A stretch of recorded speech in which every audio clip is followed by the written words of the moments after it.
ಜಮ್ಮು ಕಾಶ್ಮೀರದಲ್ಲಿ ಪ್ರವಾಸಿಗರನ್ನ ಟಾರ್ಗೆಟ್ ಮಾಡಿ ತಮ್ಮ ಗೆಲುವನ್ನು ಕಂಡುಕೊಂಡಂತಹ ಉಗ್ರರು ಮುಂದೇನು ಮಾಡ್ತಾರೆ? ಭಾರತ ಸೇನೆಗೆ ಹೆದರಿಕೊಂಡು ಎಲ್ಲಾದರೂ ಬಚ್ಚಿಟ್ಕೋತಾರಾ ಅಥವಾ ತಮ್ಮ ಕಾರ್ಯಾಚರಣೆಯನ್ನು ಮುಂದುವರಿಸ್ತಾರಾ ಅಂತ ಈಗ ರಾಷ್ಟ್ರೀಯ ಮಟ್ಟದಲ್ಲಿ ಒಂದು ರೀತಿ ಡಿಬೇಟ್ ಆಗ್ತಾ ಇದೆ. ಗೊತ್ತಾಗಿರುವಂತಹ ಮಾಹಿತಿ ಪ್ರಕಾರ, ಕೇಂದ್ರ ಗುಪ್ತಚರ ಇಲಾಖೆಯವರು ಕೊಟ್ಟಿರ್ತಕ್ಕಂಥ ಮಾಹಿತಿ ಪ್ರಕಾರ ಅವರ ದಾಳಿ ಇಲ್ಲಿಗೆ ನಿಲ್ಲೋದಿಲ್ಲ. ಅವರ ಮುಂದಿನ ಟಾರ್ಗೆಟ್ ಕಾಶ್ಮೀರಿ ಪಂಡಿತರು ಮತ್ತು ಸೇನೆ. ಇವರನ್ನ ಟಾರ್ಗೆಟ್ ಮಾಡೋದಕ್ಕೆ ಈಗಾಗಲೇ ದೊಡ್ಡ ಮಟ್ಟದ ಪ್ಲಾನ್ ನಡೀತಾ ಇದೆ ಅಂತಕ್ಕಂಥ ಮಾಹಿತಿಯನ್ನು ಕೇಂದ್ರ ಗುಪ್ತಚರ ಇಲಾಖೆಯವರು ಈಗಾಗಲೇ ನೀಡಿದ್ದಾರೆ.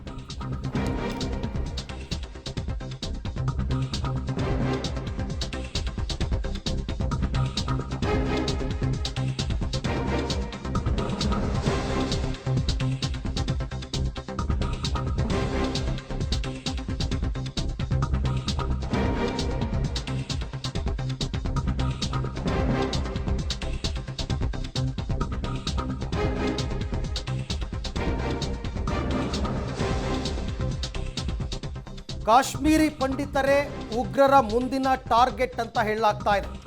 ಕಾಶ್ಮೀರಿ ಪಂಡಿತರು ಹಾಗೆ ನೋಡೋಕೆ ಹೋದರೆ ತುಂಬ ದೊಡ್ಡ ಮಟ್ಟದಲ್ಲಿ ಏನು ಇಲ್ಲ, ಇದ್ದವ್ರನ್ನೂ ಬಿಡಬಾರ್ದು ಅಂತ ಅವ್ರು ಲೆಕ್ಕಾಚಾರ ಹಾಕ್ತಾ ಇದ್ದಾರೆ. ಮೂಲ ಸೌಕರ್ಯವಿಲ್ಲದ ರೈಲ್ವೆ ನಿಲ್ದಾಣಗಳಲ್ಲಿ ದಾಳಿ ಮಾಡೋದಕ್ಕೆ ಸಂಚು ರೂಪಿಸಿದ್ದಾರೆ ಅಂತಕ್ಕಂಥದ್ದು ಗೊತ್ತಾಗ್ತಾ ಇದೆ. ಕಣಿವೆಯಲ್ಲಿನ ಕೆಲಸಗಾರರ ಮೇಲೂ ಉಗ್ರರು ಕೆಂಗಣ್ಣು ಬೀರಿದ್ದಾರಂತೆ. ಯಾಕೆ ಅಂದರೆ ಅವರೆಲ್ಲ ಸ್ಥಳೀಯರಲ್ಲ ಅನ್ನೋ ಕಾರಣಕ್ಕೋಸ್ಕರ ಸಕ್ರಿಯವಾಗಿ ದಾಳಿ ನಡೆಸೋದಕ್ಕೆ ಸಂಚು ರೂಪಿಸ್ತಾ ಇದ್ದಾರೆ ಉಗ್ರರು. ಭದ್ರತಾ ಪಡೆಗಳು ಹೆಚ್ಚಿನ ಕಟ್ಟೆಚ್ಚರವನ್ನು ವಹಿಸುವಂತೆ ಸೂಚನೆಯನ್ನು ಕೇಂದ್ರ ಗುಪ್ತಚರ ಇಲಾಖೆಯವರು ನೀಡಿದ್ದಾರೆ. ಹಾಗಾದರೆ ಗುಪ್ತಚರ ಇಲಾಖೆಯವರು ಕೊಟ್ಟಿರ್ತಕ್ಕಂಥ ಮಾಹಿತಿಗಳು ಏನು? ಯಾವ ರೀತಿ ಎಚ್ಚರಿಕೆಯಿಂದ ಇರಬೇಕು? ಮುಂದಿನ ಪ್ಲಾನ್ ಆಫ್ ಆ್ಯಕ್ಷನ್ ಯಾವ ರೀತಿ ಇರಬೇಕು? ಇದಕ್ಕೆ ಸಂಬಂಧಪಟ್ಟಂತೆ ಈಗ ಮತ್ತಷ್ಟು ಮಾಹಿತಿ ಬರ್ತಾ ಇದೆ, ನೋಡೋಣ. ಸ್ಫೋಟಕ ಮಾಹಿತಿ ಹೊರಹಾಕಿರುವ ಕೇಂದ್ರ ಗುಪ್ತಚರ ಇಲಾಖೆ ಏನ್ ಹೇಳಿದ್ದಾರೆ ಅವರು ಅನ್ನೋದ್ರ ಡೀಟೇಲ್ಸ್ ಇದು. ಸಕ್ರಿಯ ದಾಳಿ ನಡೆಸೋದಕ್ಕೆ ಹೊಂಚು ಹಾಕ್ತಾ ಇದ್ದಾರಂತೆ ಭಯೋತ್ಪಾದಕರು. ಕಾಶ್ಮೀರಿ ಪಂಡಿತರು ಮತ್ತು ಭದ್ರತಾ ಸಿಬ್ಬಂದಿ ಮೇಲೆ ದಾಳಿ ನಡೆಸೋದಕ್ಕೆ ಸಂಚನ್ನ ರೂಪಿಸಿದ್ದಾರೆ. ಕಣಿವೆಯಲ್ಲಿ ಅನೇಕ ರೈಲ್ವೆ ಸಿಬ್ಬಂದಿ ಸ್ಥಳೀಯರಲ್ಲದ ಕಾರಣ ದಾಳಿಗೆ ಪ್ಲಾನ್ ಮಾಡ್ಕೊಳ್ತಾ ಇದ್ದಾರೆ. ನಾನ್ ಮುಸ್ಲಿಮ್ಸ್ ಯಾರಿದ್ರು ಅವರೆಲ್ಲ ಅಲ್ಲಿ ಬಂದು ಸೆಟ್ಲ್ ಆಗೋ ಕನಸು ಕಾಣ್ತಾ ಇದ್ರು. ಕೆಲವರು ಕೆಲಸದ ನಿಮಿತ್ತ ಎಲ್ಲ ಬಂದಿದ್ರು. ಅವ್ರನ್ನೆಲ್ಲ ಹುಡುಕಿ ಲಿಸ್ಟ್ನ ತೆಗೆಸಿ, ಸ್ಲೀಪರ್ ಸೆಲ್ಗಳ ಮೂಲಕ ಲಿಸ್ಟನ್ನ ತೆಗೆಸಿ ಇವ್ರನ್ನ ಹೊಡಿತೀವಿ ಅವ್ರನ್ನ ಹೊಡಿತೀವಿ ಅಂತ ಸೇಮ್ 1989 1990ನಲ್ಲಿ ಹೇಗೆ ನರಮೇಧ ನಡೆದಿತ್ತಲ್ಲ, ಹೆಸರು ಹೇಳಿ ಗುರುತು ಮಾಡಿ ಹೊಡೆದು ಹಾಕೋದು, ಆ ಥರದೊಂದು ಪ್ಲಾನ್ ಮಾಡ್ತಾ ಇದ್ದಾರೆ. ಇನ್ನೂ ಇವರ ರಕ್ತದಾಹ ತೀರಿಲ್ಲ, ಹೀಗಾಗಿ ಬಿ ಅಲರ್ಟ್ ಅನ್ನುವಂತಹ ಎಚ್ಚರಿಕೆಯನ್ನು ಕೊಟ್ಟಿದ್ದಾರೆ. ನೆನಪಿರಲಿ ನಿಮಗೆ, 1990s ರ್ಯಾಲಿಯು ಗಲೀವ್ ಚಲೀವ್ ಅನ್ನುವಂತಹ ಒಂದು ಘೋಷವಾಕ್ಯದ ಮೂಲಕ ಕಾಶ್ಮೀರಿ ಪಂಡಿತರನ್ನ ಅಲ್ಲಿಂದ ಕೊಂದು ಮುಗಿಸಿದ್ರು. ಮತ್ತೆ ಬಾಕಿ ಉಳಿದವರು ಹುಟ್ಟು ಬಟ್ಟೆಯಲ್ಲಿ ನೀವು ಓಡಬೇಕು ಅಂತ 3 ಲಕ್ಷಕ್ಕೂ ಹೆಚ್ಚು ಜನ ಓಡ್ ಹೋಗಿದ್ರು. ಈಗ ಒಂದು 8%, 8-9% ಅಷ್ಟು ಸಿಖ್ಖರು ಮತ್ತು ಕಾಶ್ಮೀರಿ ಪಂಡಿತರು ಉಳಿದಿದ್ದಾರೆ.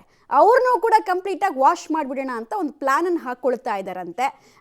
ಇದನ್ನ ಪ್ರತಿಭಟಿಸಿ, ಅಂದರೆ ಇದರ ಮುನ್ನೆಚ್ಚರಿಕೆ ಇರೋದ್ರಿಂದಲೇ ಮುಂಜಾಗ್ರತಾ ಕ್ರಮವಾಗಿ ಸೆಂಟ್ರಲ್ ಬ್ಯೂರೋ ಇಂಟೆಲಿಜೆನ್ಸ್ ಇರ್ಬೋದು ಅಥವಾ ಕೇಂದ್ರ ಗುಪ್ತಚರ ಇಲಾಖೆ ಇರ್ಬೋದು, ಎಲ್ಲರೂ ಕೂಡ ಈ ಕಾಶ್ಮೀರಿ ಪಂಡಿತರು ಇರುವಂತಹ ಜಾಗ, ಜಮ್ಮುವಿನ ಭಾಗ ಏನಿದೆ ಅಲ್ಲೆಲ್ಲ ಸೆಕ್ಯೂರಿಟಿನ ಟೈಟ್ ಮಾಡ್ತಿದ್ದಾರೆ ಅಂತ ಹೇಳಲಾಗ್ತಾ ಇದೆ.